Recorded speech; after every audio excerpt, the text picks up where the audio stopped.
اپنے مہمان کے ساتھ کھانا کھاؤ کیونکہ وہ تنہا کھانے میں شرم محسوس کرتا ہے۔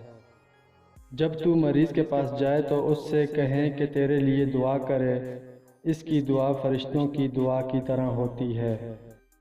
تم جہاں ہو اپنے دل میں اللہ کا خوف رکھو اور گناہ کے بعد نیکی کر لیا کرو، نیکی اس گناہ کو مٹا دے گی۔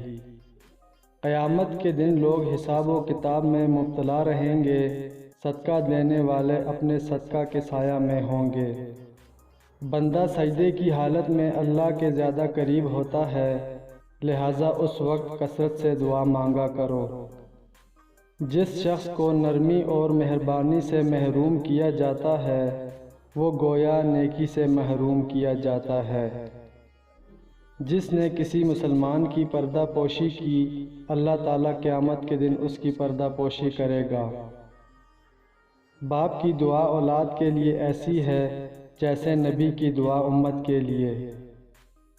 جنت میں وہ شخص داخل نہیں ہوگا جس کے دل میں رائی کے دانہ کے برابر بھی تکبر اور گھمنڈ ہوگا، اور جہنم میں وہ شخص داخل نہیں ہوگا جس کے دل میں رائی کے دانہ کے برابر ایمان ہوگا۔